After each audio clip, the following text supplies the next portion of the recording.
Well, it's been 2 days since the results for Level 1 CFA exam have been released for those who wrote in March of 2021.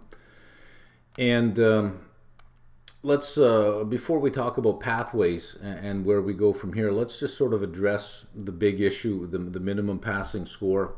I've seen results for candidates that in any other exam would have been a pass. And I'm seeing these results as do not pass. What advice would you give me for the next attempt? And I look at the results and I see 6 or 7 of the scores above 70%. So, I don't know what to say on that one. I mean, that should have been, that in itself should have been enough. I've seen one where there were no scores under 50. There was about a 55 on one score, and then there were 2 that looked to be between, low to mid-high 60s. But when I, extrapolate based, where the lines are saying this looks like this percent, this looks like that, and then multiply by the weights, for some of them I'm getting to 72%. And it's still a do not pass, which is, I don't think I've ever seen those good results ending up with a do not pass. So the minimum passing score was elevated. I mean, there's no question about it. It was elevated from previous years, and as far back as I can remember. I don't think I've ever seen it this high. So there are, two sort of questions lingering is why was it raised? Was it done for image, or is this the sign of something new? Will we see the minimum passing score higher in future exam periods? Are candidates today better prepared and better qualified than they've ever been? I don't know that that's true. I think that we have an odd occurrence here. Is you have an exam where a lot of candidates had a lot of time to prepare. So coming off the December exam, the pass rates were significantly higher, about 10 points higher at level 1 and level 2 than they'd always been.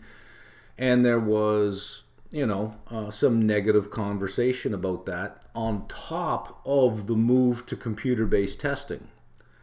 So you had this negative conversation about how computer-based testing is going to water down the value of the charter. Multiple exams per year, they're just trying to push through as many people as possible to get the charter. It's going to become less and less worth it. Then you had those December results where the pass rates were 10 points higher. There we go. There's evidence. Yeah, here it is right here. It's not even going to be worth it anymore. So there was a PR issue. There was an image problem there.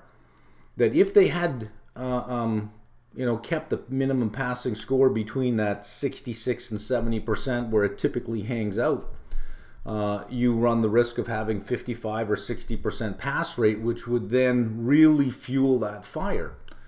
How do you talk your way out of that?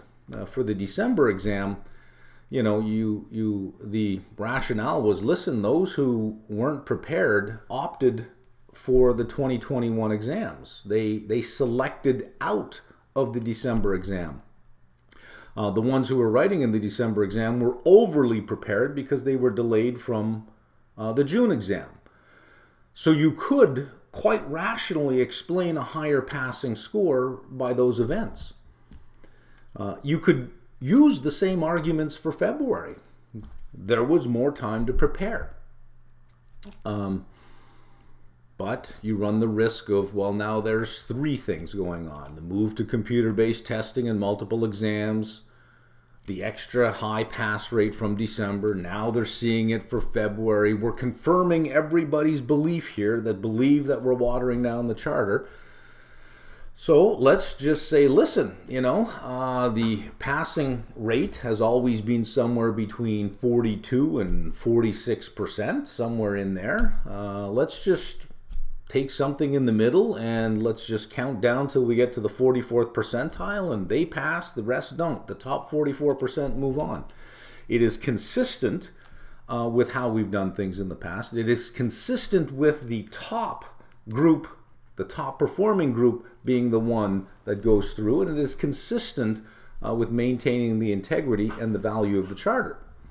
It could be that, which to me seems like the logical answer for this one is, everyone did really, really well.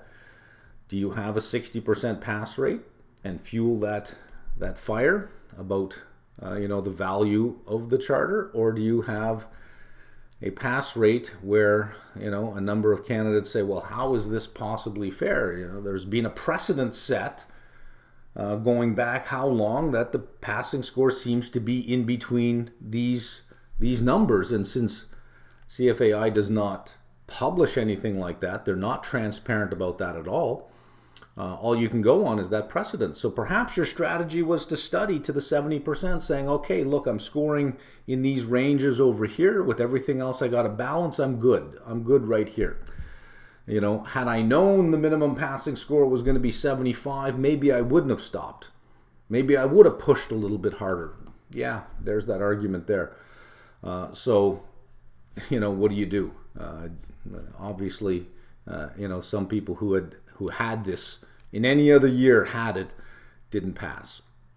The other explanation is perhaps this is something new, that we can expect that the minimum passing score now will be higher.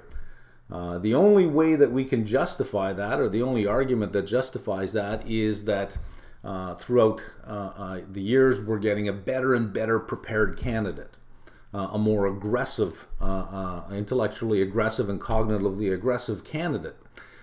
I don't think that's true. I don't think that it has changed that significantly. I don't think the population that takes this exam at level 1 has moved that far. So I don't see the changing candidate as a reason to raise the minimum passing score. I think this was a one-off for February. Besides, with one data point, you can't possibly say, listen, this is something new going forward. But it does sort of raise the bar that, you're not in competition with a raw number on this score. You're in competition with the group, so that if the group does 80%, the minimum passing score is going to be 82 or 83 or 84%. Now, the MPS is sort of advised by a group of experts. They look at the questions and they say, well, what would a minimally qualified candidate, what's the probability that they'll get this question right or this or this? And with all of the input they have from experts, they come up with what they would consider a minimum passing score that the just qualified candidate should get at least that or higher. This would make somebody just qualified enough to say, okay, you're in. And then you have the exam, and then the numbers come back, and if there's a big mismatch between the two, then yeah, there's more of a subjective adjustment to that minimum passing score, and I think that's what happened here, is there was a subjective adjustment. I can't say the questions were harder. Can't say that, because if they were, then I would not see a whole bunch of scores above 70%. You wouldn't see that. I'm clearly seeing that there are good scores that did not pass. The only conclusion is you had a higher minimum passing score. So until we see it repeat, and listen, we can't even look at the May results to determine whether or not this is true, because the May exam is full of candidates who did not write last June, who did not write last December, and who are deferred all the way to May and June. So level 2, level 3, I think we're going to see the same thing. So in July, when those results are released, that still isn't going to be enough information. We're going to have to wait at least a whole cycle, probably next February, when we get back to normal in terms of the time frame that the average candidate takes and what the results look like. But I do think it's an anomaly. I think it'll be elevated. The minimum passing score will be elevated for a while and then come back down to traditional levels. Let's look at our pathways now that we're past this. And really, there's not much that can be done other than just being angry and being upset. But you got to push forward. That's all there is. So the decision now is what's the next exam window. For those who did not pass, July and August are your next windows. You can take July. The rule is you cannot take adjacent exam windows. It's not you have to wait 6 months. It's you can't take adjacent exam windows. This year is different. There won't be a July next year. So you can't really think of July as being, well, it's not 6 months. Once you get into 2023, yeah, it's about every 6 months that you could take the exam because of the definition of adjacent exam window. The adjacent exam window for February is May.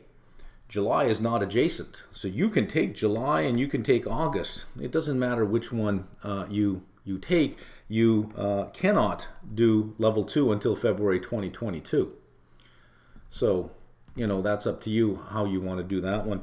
And once you get that one done, that sets you up for November of 2022 for level 3. You can do the February and then all the way to November for level 3. You can't do May because that's an adjacent exam window. And there is no August level 3, so you have to wait all the way to November. You can do July and give yourself more time for level 2, or you can give yourself more time for level 1, do August, and less time for level 2. You can skip that altogether and just do November level 1. That sets you up for August 2022 for level 2. Yes, all the way to August, because once you write November, February is an adjacent exam window. So you cannot write level 2 in February. There is no level 2 in May. You have to wait all the way to August of 2022 to do level 2, which pushes you all the way to May of 2023 for level 3. But if you don't have the work experience, you can't get the charter any faster than the work experience. So even if you get through level 3 and you still don't have those 3 years behind you, you still can't get the charter. So if you're not going to have 3 years of work experience behind you, there's no point in rushing from exam to exam to exam to get it out of the way. So you may want to take a little bit longer. Or what you can do is you could just delay your level 1 all the way to February 2022. Just say, look, that's enough. I was supposed to write last June, then I was supposed to write December, then I wrote February, and suddenly the minimum passing score is higher. I'm just fed up with it. I can't look at level 1 again. I get that. I absolutely get that. You do get sick of something after a while. Yes, you do. No matter how much you love something, if you have to keep repeating the same thing again and again, you do get sick of it after a while. Take some time off. The registration for 2022 opens mid-June. Then you can register for level 1 in February 2022 when all of this is over. And I think that the minimum passing score will come back down to where it historically has been. That sets you up for August of 2022 for level 2 and May 2023 for level 3. Notice that you end in May of 2023 regardless of which one you take. Even if you say, well, I'm going to write November level 1 in November of this year, you're still 2023 for level 3. If you delay all the way to February 2022 for level 1, take some time off, take 2-3 months off, and then come back at it. You still end up in the same place, May 2023 for level 3. I think that had I gone through something this long and got to the point where I get a do not pass, especially after scoring 6 or 7 sections above 70, I think, like, that's it. I'm probably fed up with it too. Not an issue. If you passed, you have a choice between August and November. Really doesn't matter which one you take. You cannot do the level 3 until May 2022, and if you do August, you still can't sit until May. If you do November, then it's May. Because you can't do adjacent exam windows, which means you can't write in August and do November. There is no February 2022 level 3. It's only in May. So you end up in the same place anyways. The only question is, do you do level 2 in August and give yourself more time for level 3? Or do you give yourself more time for level 2 now, right in November, and give yourself less time for level 3? Or you take November of 2022 and you decide, I won't do level 3 until November of 2023 because, heck, I don't have the 3 years anyways. I mean, you could do it that way. So those are your pathways. Now, before I sign off here, I just want to talk about some strategies for review and learning, because I'm getting a lot of questions about that. How do I better prepare? And one of the things that I'm seeing is a focus on quantity and a goal, the goals set based on quantity. Your goal should not be your outcome. So I want to pass this, and my goal is, I'm going to put in 3 hours a day for the next 90 days. I don't find that those to be very effective goals, because you can put in 3 hours, but each hour of learning is not the same.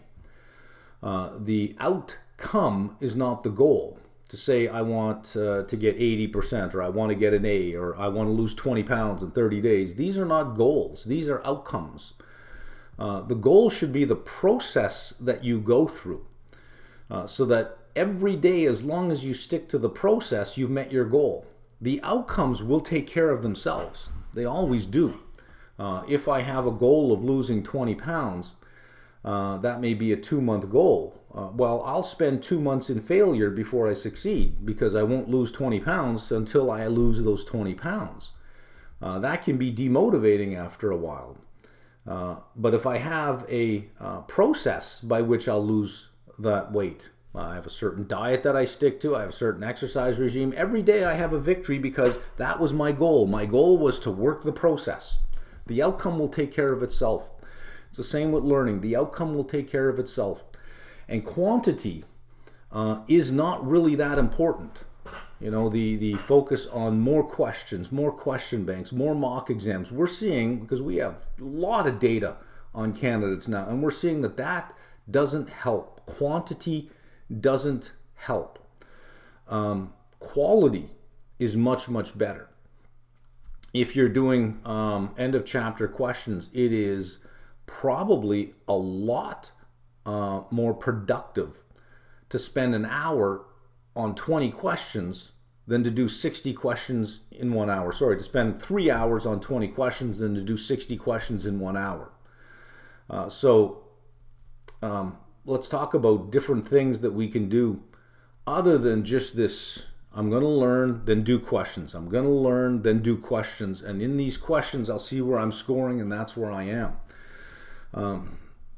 Number one, discussion boards. I think this is an extremely overlooked area for practice. There are literally thousands of candidates out there asking questions on discussion boards. You will never learn more than when you teach someone. And these are unstructured questions. If you're looking for questions every day, I need more questions, I need more questions, they're all free. They're all free out there. CFAI has a discussion board. Reddit, I think, has, I don't know how many thousands of candidates are on Reddit now. I think it's 60, 70,000. It is the place to be. It is the only place to be in terms of discussion for CFA Forum, because you have that critical mass that's there. Everything that is being talked about or discussed is on Reddit. So if you're not part of that, you really need to get into that community. But there are literally hundreds of questions that show up every single day. Open-ended, unstructured questions. That's far better than any multiple choice question where you could get the answer right for the wrong reason. You could look at A and C and say those are wrong, but those are wrong for the wrong reason. You could select B, look at B, say, oh, I got it right. I must know what I'm doing. Meanwhile, you got it right for the wrong reasons, and you discarded the other two options for the wrong reasons. You read A and you said, it's wrong because of this. When in actuality, it was wrong because of this other part that it said. So there's a limit to what a multiple choice question can do for you. These discussion boards, they're open-ended questions. Get involved. Jump right in there. It also develops another skill, which is mentorship. Is that you are giving back to a community, and there's your name. People recognize your name. They see your name. This is an industry where the names go around. You're going to be someplace where somebody's going to recognize you at some point. Also, on our site as well, if you're a subscriber to our site, we have all the questions under every single video, end of chapter question video. There's lots of questions that show up. We are at the point now where the pace of questions is somewhere between 200 and 300 questions a day. and it's me and 2 other people answering these questions, and we can't even keep up with that. So if you're looking for more questions, there are plenty of questions that are being generated every single day on the CFAI discussion board, on the Reddit discussion board, and on our site. If you don't have a subscription to our site, CFAI discussion board, everybody has access to it. Reddit, same thing. Study groups. Think about study groups as well. Now, when you were in university and you were selecting study groups, the last person you wanted in your group was the person who wasn't going to do anything, was the person who was comfortable with a C. You didn't want that person in your group. However, here I would say that you do want a couple of these people in your group because they will hit you up with questions all the time. What great practice. There you go. You have a couple of people that will feed you questions. Don't look at it in terms of I'm carrying these people. Look at it in terms of they're going to quiz me every day. I have somebody who I'm going to get on the study group and they're going to shoot quiz questions at me every day. And I'm going to get better and better and better because I'm teaching them. The stats on our site show that people who ask a lot of questions, if you just give them answers all the time, you're not really helping them. So if you're worried that you're going to be helping them out and carrying them through the exam, and why should I help them out? Don't worry. The giving the answer part, the person receiving is not getting much value out of receiving the answer. The person giving the answer is getting tremendous value out of that because you're internalizing all that and you're explaining it to somebody else. That is far better than any multiple choice question that can be given to you. So get into one of these study groups with candidates who are not that strong in the content. They will fire questions at you all the time. You'll be their hero, but you'll walk away with the better part of the deal here. That is focusing on the quality of your learning and the quality of your assessment as opposed to the quantity. Drilling 60 multiple choice questions and then figuring, okay, I got a 73, I'm doing good. Did you get a 73 though? Was some of that luck? Was some of that you got the right answer for the wrong reason? That if you went through and you honestly eliminated every correct answer you got right because of the wrong reasons, did you get a 73? A better way to do these questions when you do them is do the first one, look at the answer, and if you can explain to another person who's never seen this before, if you can explain why that's the right answer and why the other two are not correct, in open-ended conversation, then you know it. And you don't need 100 questions on a particular reading. You need a good 20 or 30 questions that cover the content, and if you can explain it, you're covering a whole bunch of concepts. I want you to move away from this drilling of repetition when it comes to questions and doing over and over and over again, and move more towards a discussion of the question. What is this question testing? What is the right answer? Why is it the right answer? And in explaining why it's the right answer, you'll bring other things in. You'll discuss other things to support that answer, and that'll help you eliminate the other ones much better than let me do another 20 questions, and then another 20, and another 20. Finally, I'm going to use a sports analogy here. There are sports fans out there.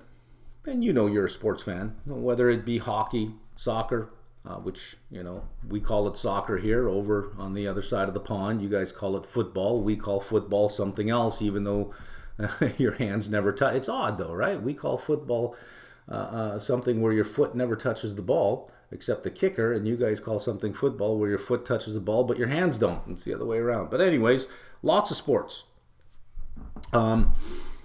And you probably have a team, and you probably follow your team. You could probably name the coach of the team and the players of the team, some of their stats, what their win and loss record is for the year, the rules of the game, their prospects for making it all the way, which team is better, which team's got great defense, offense, etc. You know all this stuff because you watch the game. You spend how many hours a week with your sport. Maybe you even engage in the fantasy teams, fantasy football teams, or I imagine they go for every sport has a fantasy team that you can build. I'm not into that, so I don't really know. But you're in the game. Even though you're not a player, you're in the game. At any given time, you can carry on a conversation about your team. You know its strengths, its weaknesses. You know other teams' strengths and weaknesses. You know who they have to guard. You know who they have to beat. You know who's a good goalie, who's not, who's a good scorer. You know all this stuff. Finance is a game. It's a big game. It's the biggest game on the planet. Be in the game. You're not an athlete, but you're in the game. You watch the game. Do the same thing with this.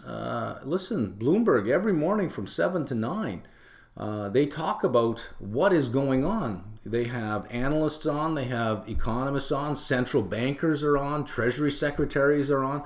They have all sorts of people on in the morning with all sorts of information. And everything they talk about is everything that's on the pages of these books.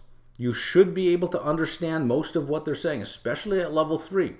When they have the fixed income analysts on, they tend to be the most interesting ones. You should be able to understand everything that they're talking about. So you should be in the game. You should be aware of the latest business news. And you should have a fantasy team. That being your paper portfolio. Follow your team around. And it actually is kind of fun. You get an Excel spreadsheet, find an index that you like, and the index is broken down into a number of sectors. In each sector, try to pick 2 winners and try to pick 2 losers.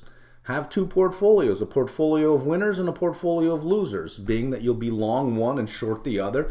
And every day, track the closing prices, the opening prices and closing prices, and track your daily performance in your portfolio over a period of time. And from that daily performance, you'll be able to get your average portfolio return. Then you'll be able to calculate the standard deviation of your return. You'll be able to calculate a Sharpe ratio.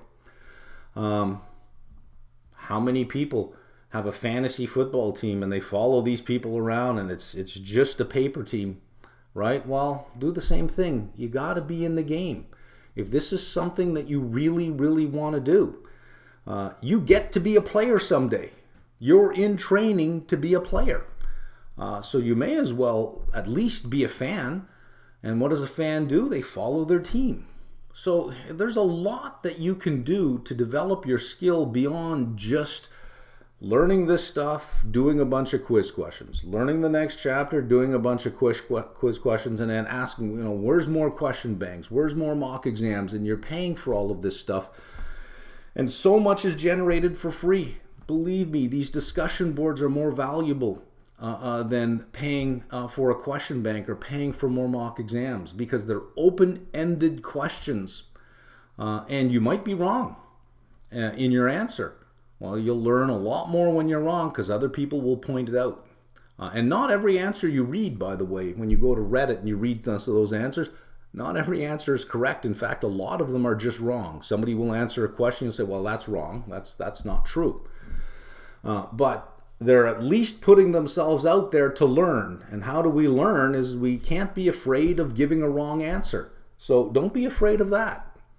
But get out there and do that kind of stuff. So discussion boards, study groups, focus on the quality of your learning. Make the process your goal. Maybe your goal is, listen, I'm going to spend an hour on Reddit every night and I'm going to answer, as many questions as I can in that hour. Maybe you only get to 1, but you dive so deep in that, you now know that. You become the expert on that. And of course, be in the game. Get in the game. You will learn far more by actually doing it. I mean, you could read a book on swimming and all the physics of buoyancy, but until you jump in the water, it's just academic. You can jump in the water and learn how to swim without ever reading that book, without ever knowing anything about the physics of buoyancy. And at some point, you're going to be sitting in front of somebody asking for a job. Well, wouldn't it be great to already be up on everything? To already be familiar with 5 or 10 winning companies that you've built a portfolio out of, or 5 or 10 losing companies, and you're probably going to be wrong on some of them. Well, isn't it better to be wrong on paper and know why you were wrong? Why was I wrong this time? so that in any discussion you are aware of the macroeconomic situation, you're aware of what sectors do well in what types of environments, you're aware of what the central bank is doing, you're aware of what the yield curve is doing. Do not ignore that thing. The yield curve is not the tail of the dog, it is the dog. It wags everything else. Watch that curve. It dictates everything. The smart money watches that curve. Learn that. You will learn that over time. Jump right in. You do it with your sports team. You're already aware of it, right? Think of this as a big league, and you're going to build your fantasy team, and off you go, right? Okay, I think I've covered quite a bit here. Ciao.